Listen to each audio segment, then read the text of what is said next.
నమస్తే, నా పేరు తేజస్విని. BCN న్యూస్ కి స్వాగతం. ముందుగా ముఖ్యాంశాలు.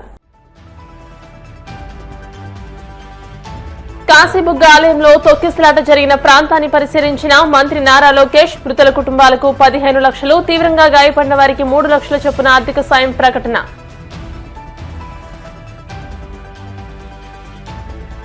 అమరజీవి పొట్టి శ్రీరాములు విగ్రహ ఏర్పాటుకు ప్రభుత్వం ఆర్యవైశ్యుల దగ్గర చందాలు వసూలు చేయడం దారుణం. విమర్శలు గుప్పించిన వైసీపీ నాయకులు.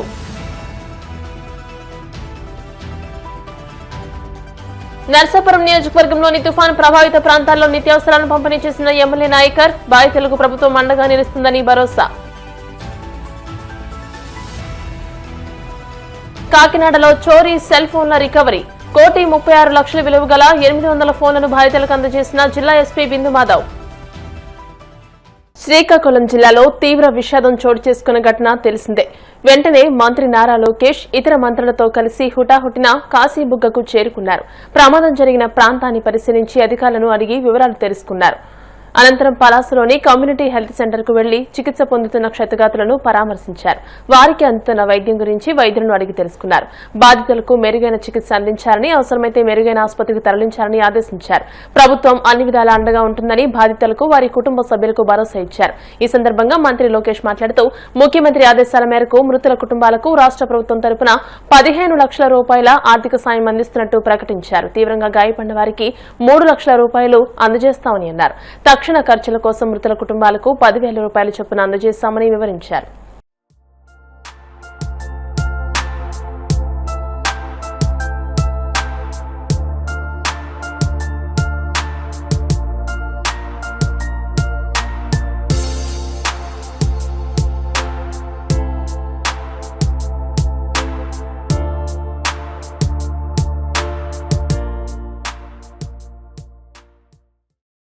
వెంకటేశ్వర స్వామి ఆలయం దగ్గర చాలా బాధాకరమైన ఘటన జరిగింది. అక్కడున్న భక్తులందరూ ఈరోజు ఏకాదశి అని వెళ్ళి అక్కడ ఎంట్రీ పాయింట్ దగ్గర తోపులాట జరిగి 9 మంది మనం పోగొట్టుకుంటాం జరిగింది. ఒక 16 మంది ఇంజర్ కూడా అయి ఉన్నారు. 3 స్పెషాలిటీ కేర్ అవసరం కనుక వాళ్ళని శ్రీకాకుళం జెమ్స్ కూడా ప్రభుత్వం తరలిస్తాం జరిగింది. ఈ గుడి ఒక భక్తుడు ప్రజల కోసం భూమి కానివ్వండి, గుడికి ఖర్చే ప్రతి రూపాయి, పాండా గారైన పెద్దాయన, సుమారుగా 94 సంవత్సరాల వయసు కలిగిన పెద్దాయన, భక్తుల కోసం వెంకటేశ్వర స్వామి గుడి ఉండాలి, ప్రజల కోసం అందుబాటులో తీసుకురావాలని కట్టారు. ఈ రోజు ఇక్కడికి వచ్చిన చాలా మంది భక్తులు ఇక్కడికి మొదటిసారి వచ్చిన వారు, కేవలం ఒక 10% మంది ఇది 2వ, 3వసారి వచ్చిన వారు. ఈ గుడి గత 4-5 సంవత్సరాలుగా కడతా వచ్చి గడిచిన 4 నెలల్లోనే గుడి ప్రతిష్ఠ కూడా చేస్తాం జరిగింది. లోకల్గా అధికారులు కానివ్వండి, పోలీస్ సోదరులు కానివ్వండి, ఇంతమంది వస్తారని ఎవరికి తెలియలేదు. రెండోసారి వచ్చిన భక్తులు కూడా చెప్తున్నారు, గతంలో మేము వచ్చినప్పుడు ఉల్లాసంగా వచ్చి ఎంతసేపు కావండి అంతసేపు దేవుడిని దర్శించుకుని మేము వెళ్ళే అవకాశం ఉంది. కానీ ఈసారి ఎప్పుడు లేని విధంగా ఎక్కువ మంది భక్తులు వచ్చారు. అధికారులు, ఎస్పీ గారు కానీ కలెక్టర్ గారితో కూడా మాట్లాడారు. అందరు కూడా యుద్ధ ప్రాతిపదికంగా ఆ ప్రాంగణంకి వచ్చి ఇమ్మీడియట్ గా ఎవరైతే సీరియస్గా ఉన్నారో వాళ్ళకి శ్రీకాకుళం తరలిస్తాం. కానీ ఎవరికైతే ఇక్కడ ఫ్రాక్చర్స్ ఉన్నాయో వాళ్ళని ఇక్కడ పలాస హాస్పిటల్ తీసుకొచ్చి వాళ్ళకి చికిత్స అందజేస్తాం కూడా జరిగింది. గౌరవ ముఖ్యమంత్రి గారు ఈ ఘటన జరిగే సమయంలో హెలికాప్టర్లో ఉన్నారు.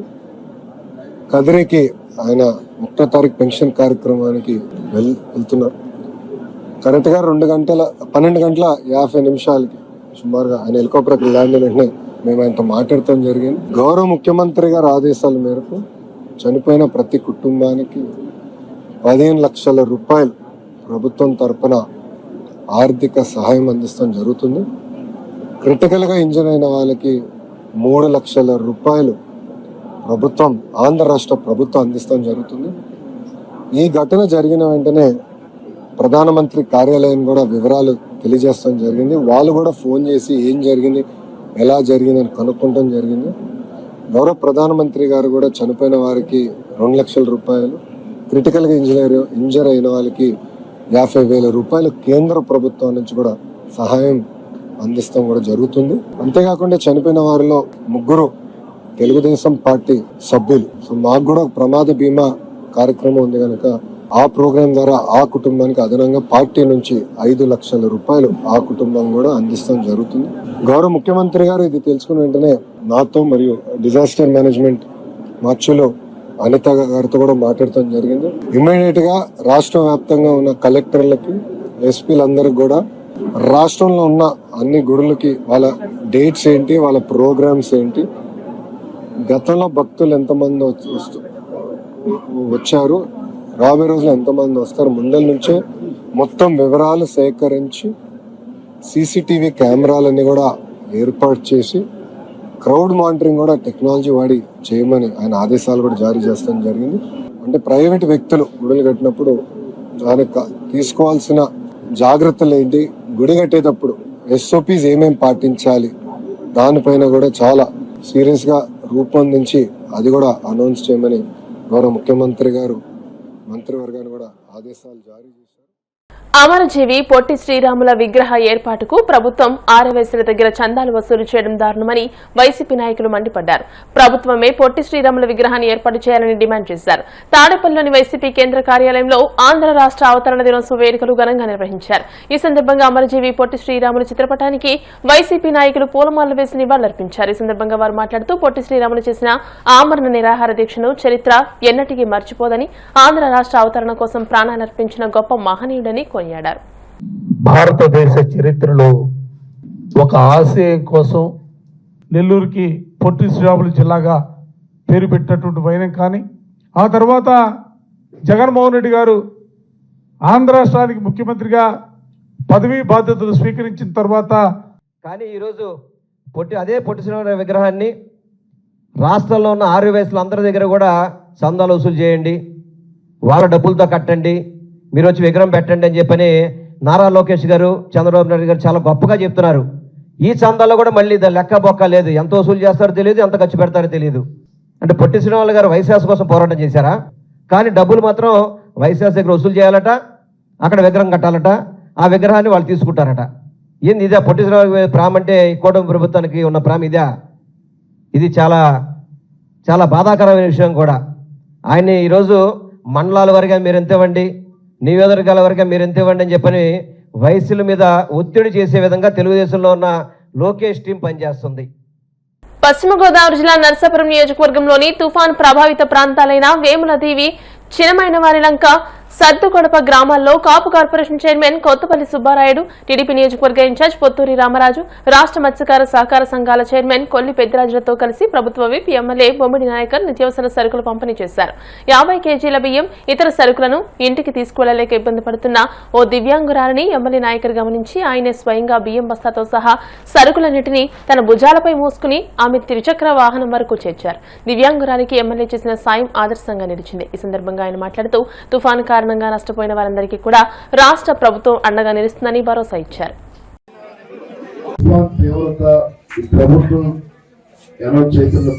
చాలా దాని నష్టం ప్రభావం ఎక్కువ ఉండేది. మన అదృష్టం బాగుంది, ఎక్కడ కూడా ప్రభావం ఉన్నది. తీరం దాటే సమయంలో కూడా తక్కువ ఉండదు. కూడా ఈ పునరావాస కేంద్రాలకి ఆ రోజు రావడం, మరి మేము కూడా 1-2 సార్లు ఈ గ్రామాలు వచ్చి ఎక్కడ కూడా ఏ ఇబ్బంది ఉండకూడదు మేము కానీ, అదేవిధంగా నుండి నాయకులు సుబ్బారెడ్డి గారు కానీ, రామరాజు గారు కానీ ప్రతి ఒక్కరు కూడా అందరూ పూర్తిగా మీ కోసం పనిచేయడం జరిగింది. అదేవిధంగా దీన్ని అందరూ కూడా గుర్తు చేసుకోవాల్సిన విషయం ఏంటంటే, నేను రాష్ట్ర ముఖ్యమంత్రి చంద్రబాబు నాయుడు గారు మరి ఆయన కూడా స్వయంగా మరి ఎప్పటికప్పుడు గంటకి కూడా ఇటు మంత్రులతోటి అదేవిధంగా అధికారులతోటి రివ్యూలు ఏర్పాటు చేసి ఎక్కడా కూడా ప్రాణ నష్టం జరగకూడదన్న ఆలోచనతోటి, ఆర్థిక నష్టం తుఫాన్ తీవ్రత ఉన్నా సరే ఆర్థిక నష్టాన్ని మనం తగ్గించుకోవాలన్న ఆలోచనతోటి మరి ఆయన మమ్మల్ని మానిటరింగ్ చేసుకోవడం, అధికారులందరినీ కూడా ఇక్కడ చూసుకుంటే కనుక ఇక్కడ తహసీల్దారులు అదేవిధంగా ప్రతి ఒక్కరు కూడా ఆర్టీఓ గారు వీరందరూ సహకారంతో మీకు ఏదైతే ఇక్కడ మరి పునరావాస కేంద్రాల్లో కూడా మీ అందరూ కూడా మంచి భోజనాలు ఏర్పాటు చేద్దాం, మంచి త్రాగునీరు కానీ అదేవిధంగా ఆరోగ్యపరంగా మెడికల్ వసతులు కానీ ఇక్కడ జనరేటర్ అన్ని రకాల సహాయ సహకారాలు చేసుకోవడం జరిగింది. అదేవిధంగా ప్రత్యేకంగా చూసుకుంటే కనుక తీరం దాటిన తర్వాత కూడా మరి ఏదైతే నష్టపరిహారం ఉన్నది మరి 50 కేజీల బియ్యం మత్స్యకారు సోదరులకు ఇచ్చే విధంగా కూడా మన ప్రకటించడం జరిగింది. అక్కడ మత్స్యకారులకి కాకుండా ఈ తీర ప్రాంతంలో గ్రామాల్లో అన్ని వర్గాలకి కూడా ఇచ్చే విధంగా మరి 25 కేజీల బియ్యం వారికి, అదేవిధంగా నిత్యావసర వస్తువులు అందరికి ఇచ్చే విధంగా కూడా మరి ముఖ్యమంత్రి గారితో కలెక్టర్ గారితో పాటు మేమందరూ కూడా సహకరించడం జరిగింది. మీ అందరూ కూడా మరి పూర్తిగా మీ యొక్క సహాయ సహకారాలు ఎప్పుడు కూడా ఈ కూటమి ప్రభుత్వానికి ఉండాలని చెప్పి మనస్ఫూర్తిగా తెలియజేసుకుంటూ ఈ కార్యక్రమానికి వచ్చిన ప్రతి ఒక్కరికి కూడా హృదయపూర్వక ధన్యవాదాలు తెలియజేసుకుంటూ మన రాష్ట్రంలో కానీ దేశంలో కానీ సైక్లోన్ తీవ్రమైనటువంటి ప్రాంతాలను చాలా సార్లు మేము సందర్శించాం. అక్కడ పూర్తిగా ఇళ్లు పడిపోవడం, పూర్తిగా చెట్లన్నీ కూడా పడిపోవడం, ఎంతో కొంత ప్రాణ నష్టం జరిగినటువంటి పరిస్థితులు మేము చూసాం. కానీ మనకి ఇక్కడ ఒక చిన్నపాటి ప్రాణ నష్టం కూడా జరగకుండా, ఇళ్ళకి కూడా పడిపోకుండా, చెట్లు పడిపోకుండా మనం అందరం కూడా ఈ రోజున బాగానే ఉన్నామని తెలిపారు. తీవ్రంగా రేంజ్ చెరువుల వాళ్ళు కానీ, కొన్ని ప్రాంతాల్లో చేపల చెరువులు కానీ తీవ్రంగా నష్టపోయినటువంటి విషయాన్ని ఇక్కడ మనం అందరూ కూడా గమనించాలి. దాని మీద ఎమ్మెల్యే గారు, నేను, రామరాజు గారు, వేలుకోని పెద్దలందరూ కూడా గౌరవ ముఖ్యమంత్రి చంద్రబాబు నాయుడు గారికి, ఉప ముఖ్యమంత్రి పవన్ కళ్యాణ్ గారికి, కేంద్ర మినిస్టర్ మోడీ గారికి దృష్టి కూడా తీసుకెళ్లి వీలైన తొందరగా వాళ్ళు కూడా ఎంతో కొంత సహకారం ప్రభుత్వ పరంగా అందించే విధంగా చర్యలు తీసుకోవడం ఆలోచన. కాకినాడ జిల్లాలో సెల్ ఫోన్లు పోగొట్టుకున్న బాధితులకు పోలీసులు తిరిగి వాటిని అప్పగించారు. కాకినాడ జిల్లా పోలీస్ కార్యాలయంలో జిల్లా ఎస్పీ బిందు మాధవ్ మీడియా సమావేశం ఏర్పాటు చేసి మీడియా ప్రతినిధుల సమక్షంలో మొబైల్ ఫోన్లను బాధితులకు అప్పగించారు. ఆపరేషన్ మొబీ ట్రాక్ కింద జిల్లా సైబర్ క్రైమ్ పోలీసులు ఆధునిక సాంకేతిక పరిజ్ఞానం, నెట్వర్క్ నిఘా, డేటా విశ్లేషణ పద్ధతులు ఉపయోగించి భారీ మొబైల్ రికవరీ ఆపరేషన్లో పాల్గొన్నారని ఎస్పీ వెల్లడించారు. సిఈఐఆర్ పోర్టల్ ద్వారా వచ్చిన ఫిర్యాదుల ఆధారంగా 10వ విడతలో 1,36,00,000 విలువ చేసే 800 మొబైల్ ఫోన్లను రికవరీ చేసి బాధితులకు అప్పగిస్తున్నట్టు తెలియజేశారు. ఈ మేరకు ఎస్పీ కార్యాలయానికి వచ్చిన పలువురికి మొబైల్ ఫోన్లు అందజేశారు.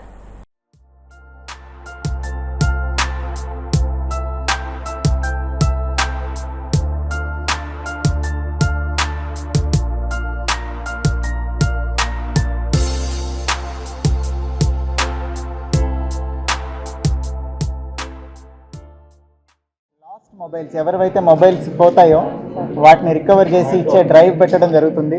ఆ రకంగా ఇప్పటికీ 10 విడతలుగా డ్రైవ్ పెట్టి మొబైల్స్ ఎవరైతే కోల్పోయారో వాళ్ళకి రిటర్న్ చేయడం జరిగింది. అట్లా ఈ స్పెల్లో, ఇప్పుడు ఈ కరెంట్ స్పెల్లో 800 మొబైల్స్ రికవర్ చేసి 1,36,00,000 వర్త్ మొబైల్స్. ఇది 10వ విడత. ఇంతకు ముందు నుంచి కూడా ఇస్తూ ఉన్నాము పీరియాడికల్గా. నేను వచ్చినప్పుడే ఇంతకుముందు ఒకసారి ఇచ్చాము, ఇది రెండోసారి నేను వచ్చిన తర్వాత. టోటల్గా ఇప్పటికీ 5,37,77,000 వర్త్ మొబైల్స్ రిటర్న్ చేయడం జరిగింది 10 విడతల్లోనూ. ఈ 10th స్పెల్లో 800 mobiles worth about 1,36,00,000 return చేస్తున్నాము. సో ఐ హోప్ ఎవరైతే మొబైల్ పోగొట్టుకున్నారో దానిలో వాళ్ళ పర్సనల్ డీటెయిల్స్ ఉండొచ్చు, ఫొటోస్ ఉండొచ్చు, వాళ్ళకి కొంత రెస్పెక్ట్ వస్తుంది దీని నుంచి. I hope all of them will be happy. ఈ ప్రెస్ మీట్ ద్వారా నేను పబ్లిక్కి ఇంకొక విషయం కన్వే చేయదలుచుకున్నాను. మొబైల్ పోయినప్పుడు సెంట్రల్ ఎక్విప్మెంట్ రిజిస్ట్రీ సిఈఐఆర్ అని ఒకటి ఉంటుంది. ఆ పోర్టల్లో కానీ CEIR.gov.in ఆ పోర్టల్లో పోయిన మొబైల్ని రిపోర్ట్ చేయొచ్చు. లేదా మొబీ ట్రాక్ అని ఇంకొక సిస్టమ్ ఉంది, మిస్సింగ్ మొబైల్ ట్రాకింగ్ సిస్టమ్ అని. దీనికి ఒక ఫోన్ నెంబర్ ఉంది, 9490617852. మళ్ళీ రిపీట్ చేస్తున్నాను, 9490617852. ఈ నంబర్కి వాట్సాప్ చేస్తే అందులో మీరు డీటెయిల్స్ ఎంటర్ చేస్తే సరిపోతుంది. మీ మొబైల్ పోయింది అని రిజిస్టర్ అవుతుంది. It will be continuously tracked. So mobile పోతే సిటిజన్స్ అందరూ దయచేసి ఈ CEIR అండ్ మొబీ ట్రాక్ రెండు యూటిలైజ్ చేసుకొని ఆ వెబ్సైట్లో కానీ CEIR.gov.in వెబ్సైట్లో కానీ లేదా 9490617852 నంబర్కి వాట్సాప్ ద్వారా కానీ తెలియచేస్తే మీ మొబైల్ పోయింది అని నోట్ అవుతుంది. తర్వాత నుంచి మేము ఫాలోఅప్ చేసి ఇట్లా రికవర్ అవ్వగానే డ్రైవ్ పెట్టి మీకు రిటర్న్ చేయడం జరుగుతుంది. అట్లనే ఎవరైతే మొబైల్ పోగొట్టుకుంటారో వాళ్ళు వెంటనే వాళ్ళ డిజిటల్ పేమెంట్ ప్లాట్ఫామ్స్ ఏవైతే ఉన్నాయో, గూగుల్ పే కానీ, భీమ్ కానీ, ఫోన్పే కానీ, ఇట్లా డిజిటల్ పేమెంట్ ప్లాట్ఫామ్స్ అన్నీ బ్లాక్ చేయించుకొని వాళ్ళ సోషల్ మీడియా అకౌంట్స్ ఏవైతే ఉంటే అవన్నీ వెంటనే డియాక్టివేట్ చేసుకుంటే అవి మిస్యూజ్ అవ్వకుండా ఉంటాయి, వాళ్ళకి ఫర్దర్గా లాస్ అవ్వకుండా ఉంటుంది. సో మొబైల్ పోయిన వెంటనే చేయవలసినవి 2 పనులు. ఒకటి రిపోర్ట్ చేయాలి, అట్లానే సెన్సిటివ్ ఇన్ఫర్మేషన్ పోకుండా social media accounts, and further financial loss అవ్వకుండా డిజిటల్ పేమెంట్స్ అన్ని డియాక్టివేట్ చేసుకోవాలి, ఇంటర్నెట్ బ్యాంకింగ్ అని and other modes of digital payment. Another thing I want to convey to public, second hand mobile కొనుక్కునేటప్పుడు ఎవరైనా కానీ ఇట్లా ఇప్పుడు దొంగతనం అయిన మొబైల్ కానీ, ఎక్కడైనా పడిపోయిన మొబైల్ కానీ తీసుకొచ్చి అమ్మే అవకాశం ఉంది షాప్స్లో. షాప్ వాళ్ళు దాని ప్రాఫిట్ కోసం అమ్మినా కూడా మీరు దాని బాక్స్ అండ్ బిల్ వెరిఫై అయితేనే సెకండ్ హ్యాండ్ మొబైల్ కొనుక్కోండి. అది దొంగతనం చేసింది అయి ఉండొచ్చు.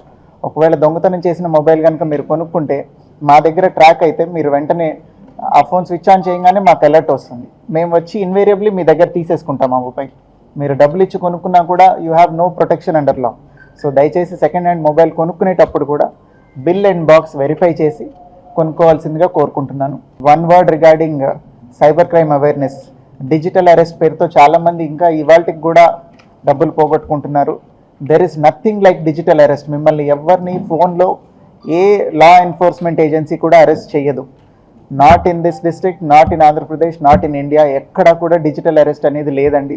సో దయచేసి మీకు ఎవరికైనా కాల్స్ వచ్చి ఎవరికైనా మీడియా ద్వారా పబ్లిక్ అందరికీ కన్వే చేద్దాం అనుకుంటున్నాను.